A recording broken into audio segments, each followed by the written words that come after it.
You think you know Scarface. Yeah, I thought I did too. Until I found out that Al Pacino actually hated that iconic white suit. The chainsaw scene was so brutal it almost got the entire movie banned. We've all seen the posters, quoted the lines, "Say hello to my little friend!" I'm talking about stuff that went down on set, the insane risks they took, the real-life inspirations that are darker than the movie itself. Some of these facts are going to make you want to rewatch the entire thing tonight. So if you think you're a Scarface expert, buckle up, because we're about to blow your mind 50 times over. Let's get into it. Number 1. The script was written in 2 weeks. Oliver Stone, the guy who would later direct Platoon and Wall Street, wrote the entire Scarface script in just 2 weeks. But here's the kicker. He was deep in the grip of cocaine addiction while writing it. Stone has openly admitted that he was using heavily during this period, and in a twisted way, it actually informed the authenticity of the script. He understood the paranoia, the excess, the grandiosity that comes with that lifestyle because he was living it. The manic energy you feel throughout Tony Montana's rise and fall, that wasn't just good writing. It was Stone channeling his own demons onto the page. He'd lock himself away, fueled by drugs and obsession, pounding out scene after scene. Stone later said writing Scarface was like therapy, a way of confronting his own addiction. A script about the destructive power of cocaine, written by someone destroying himself with cocaine. You can't make this stuff up. Number 2, Al Pacino almost didn't play Tony Montana. When producer Martin Bregman first pitched the idea of remaking the 1932 Scarface, he had other actors in mind. Robert De Niro was actually approached for the role, but he turned it down. Probably one of the biggest what-if moments in cinema history. Can you imagine De Niro doing the "say hello to my little friend" scene? It would have been a completely different energy. John Travolta was also considered, fresh off his success with Saturday Night Fever and Grease, but ultimately, they wanted someone who could bring that raw, immigrant hunger to the role. When Pacino finally got the script, he was immediately drawn to it, but even then, he had doubts. He knew this character was going to be polarizing, violent, and completely over the top. But that's exactly what made him say yes. Pacino saw Tony Montana as a Shakespearean tragic figure, a man whose ambition becomes his poison. And thank God he took the role, because honestly, no one else could have brought that level of intensity. Number 3. The chainsaw scene. You know the one. Angel gets butchered in that grimy bathroom while Tony is forced to watch, and it's one of the most visceral, stomach-churning moments in cinema. But what you might not know is that this scene almost got the entire movie slapped with an X rating, which would have been a death sentence commercially. The MPAA, the people who decide movie ratings, absolutely hated it. They watched it and basically said, "There's no way this can be in a mainstream movie."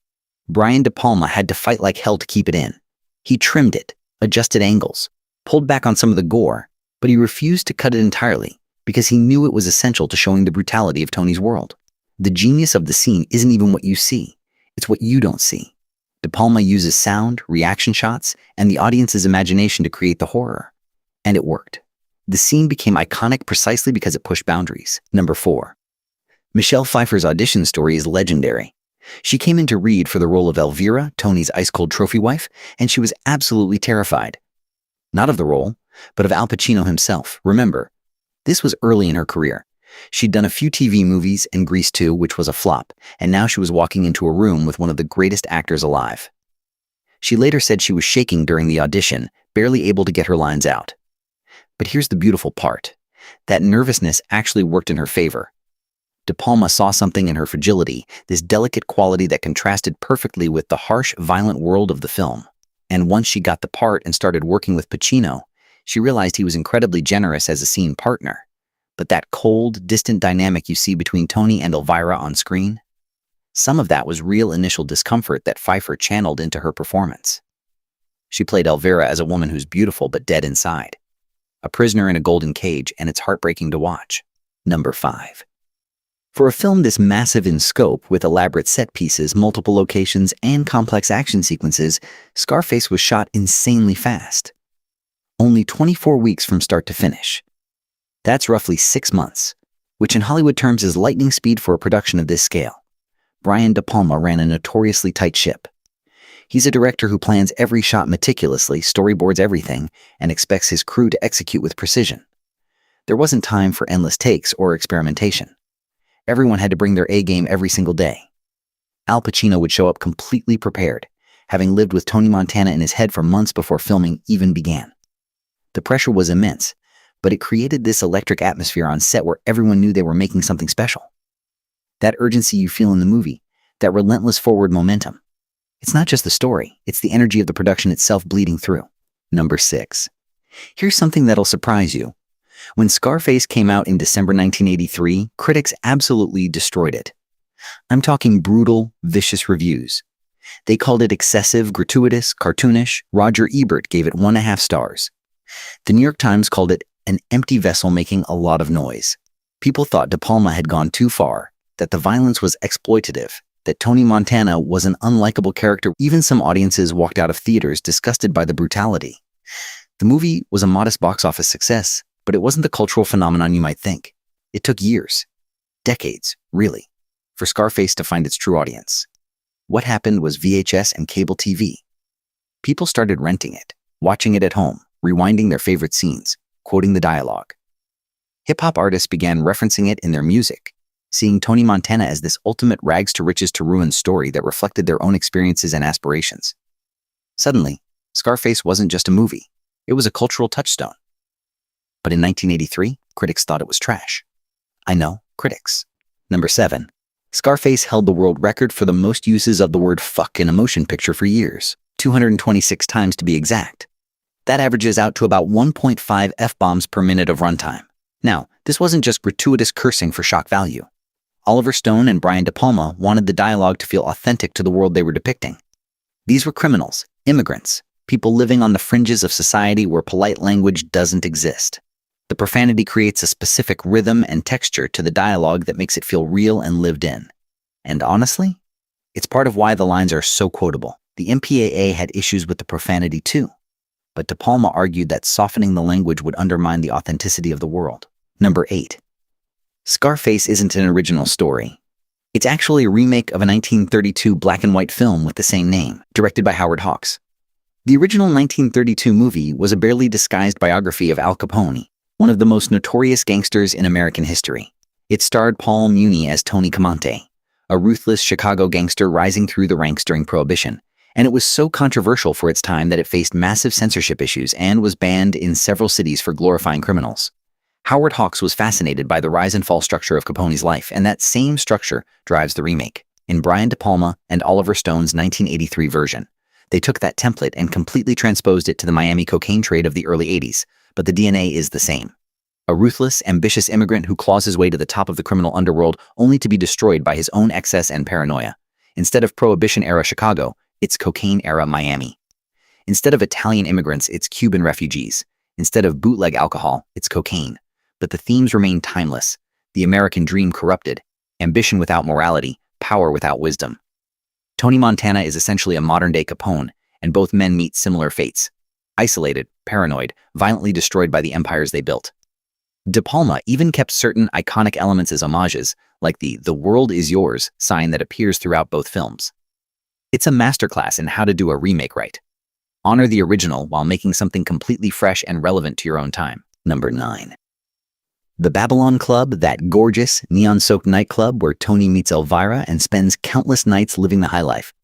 The Babylon Club was a real place. Well, sort of.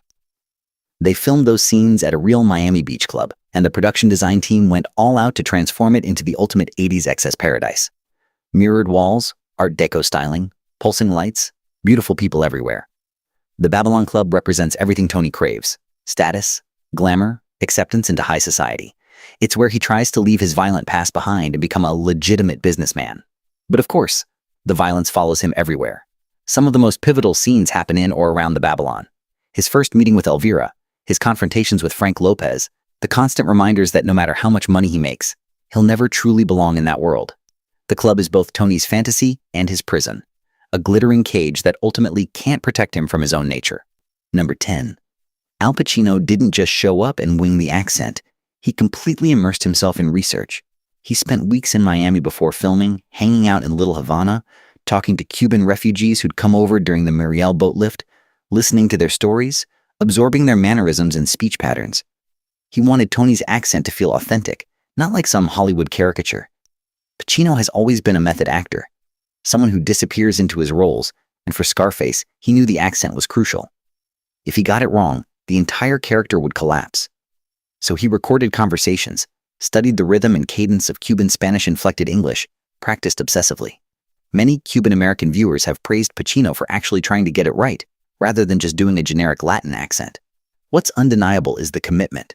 Pacino stayed in character between takes, kept the accent going even during breaks, fully inhabited Tony Montana for the entire production. That level of dedication is what separates good performances from legendary ones. Number 11. The opening of Scarface isn't fiction. It's based on actual history. In 1980, Fidel Castro opened the port of Mariel and allowed Cubans to leave the island freely. What followed was a massive exodus. Over 125,000 Cubans fled to the United States, mostly to Miami, in what became known as the Mariel boat lift. It was a humanitarian crisis and a political nightmare. The problem is that Castro didn't just let ordinary citizens leave.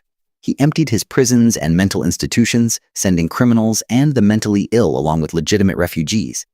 This created massive panic in the US, and the media had a field day portraying all Marielitos as dangerous criminals, which was grossly unfair to the vast majority who were just seeking freedom. But it's this historical context that gives Scarface its foundation. Tony Montana is a Marielito, and the film explores how some of these men, arriving with nothing, turned to crime as their path to the American dream. Oliver Stone and Brian De Palma were making a statement about immigration, opportunity, and the dark underbelly of American capitalism. The movie is as much a political commentary as it is a gangster epic. Number 12. The characters of the Diaz brothers, the Colombian cocaine suppliers, weren't just fictional villains pulled out of thin air. They were inspired by real drug traffickers operating in Miami during the early 80s. This was the height of the cocaine cowboys era, when Miami was essentially a war zone, with different cartels fighting for control of the drug trade. Murder rates were skyrocketing, money was flowing in insane amounts, and the city had become the cocaine capital of America. Oliver Stone researched actual cases, read DEA reports, and incorporated real details into the script. The chainsaw scene, as horrific as it is, was based on actual torture methods used by cartels to intimidate rivals and send messages. This wasn't Hollywood invention. This was reality. The brutality you see in Scarface isn't exaggerated. If anything, the real stories were often worse. De Palma wanted audiences to understand that this wasn't some glamorous lifestyle. It was savage, it was cruel, and it destroyed everyone it touched. Number 13. The mountain of cocaine in Tony's office was fake, obviously. In Tony's final stand, when he's completely paranoid and unhinged, there's that massive pile of cocaine on his desk. And yes, it was fake. They used powdered milk mixed with other white substances to create the effect. But here's what's interesting. That mountain of coke is a visual representation of Tony's complete loss of control. Earlier in the film, he tells Manny, "Don't get high on your own supply." But by the end, he's become everything he swore he wouldn't be. He's snorting constantly, his judgment is destroyed, his paranoia is off the charts. That pile of cocaine is literally burying him. De Palma and the production designer deliberately made it huge and obscene to show how far Tony has fallen.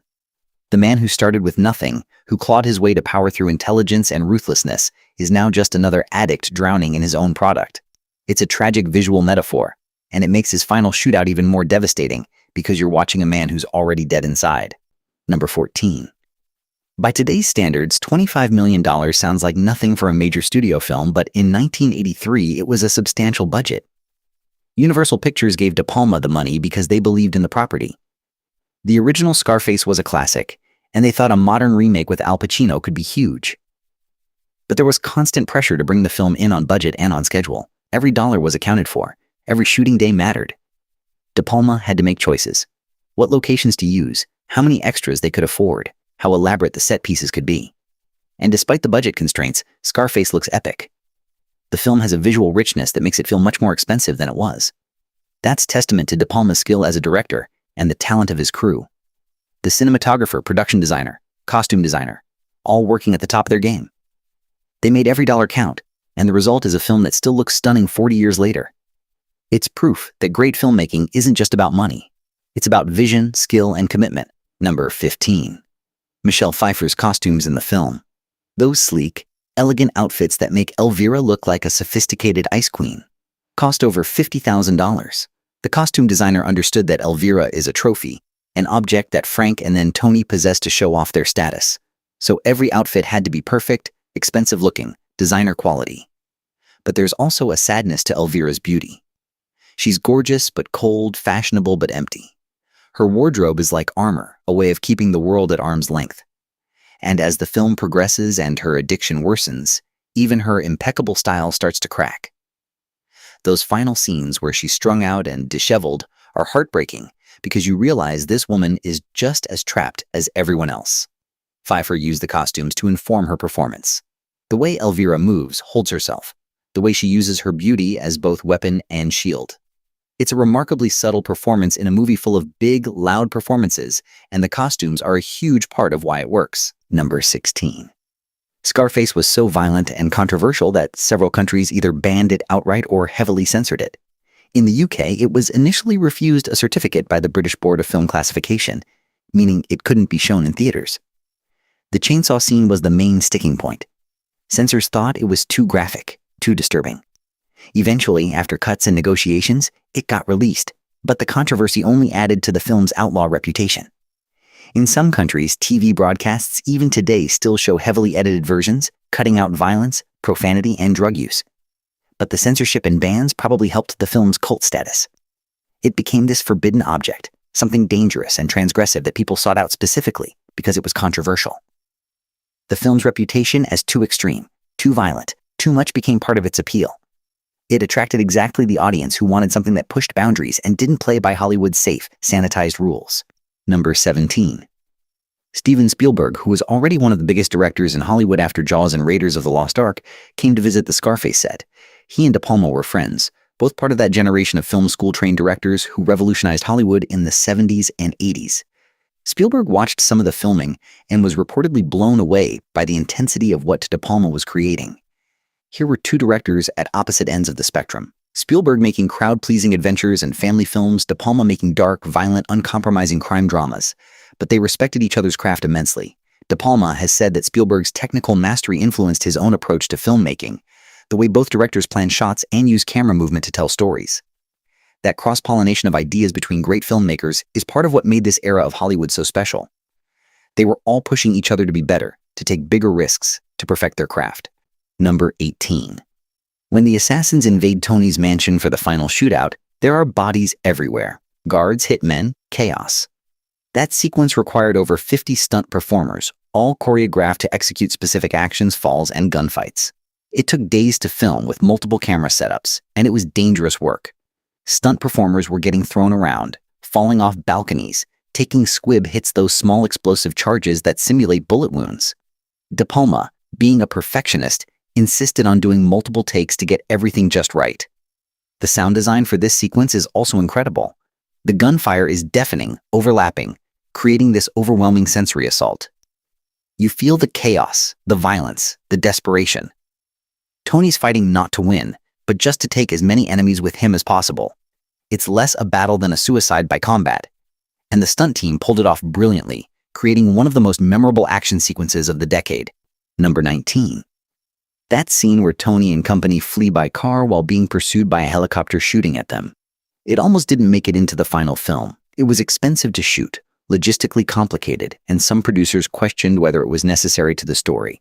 But De Palma fought to keep it because he understood that the scene serves multiple purposes. It ratchets up the tension. It shows how powerful and organized Tony's enemies are. And it demonstrates that Tony's world is closing in around him. The paranoia that will consume him later is justified. People really are trying to kill him. The sequence is also just visually spectacular, with the helicopter swooping over Miami streets, the machine gun fire, the desperate escape. It's pure action cinema, and it provides a burst of adrenaline right when the film needs it. De Palma was right to fight for it. The film would be lesser without that sequence. Number 20. Believe it or not, there were serious debates about how to end Scarface right up until they were shooting the final scenes. Some producers wanted a more ambiguous ending, maybe showing Tony wounded but alive, possibly arrested. Others thought about ending with Elvira or Gina's perspective. But De Palma and Stone were adamant. Tony had to die, and it had to be spectacular.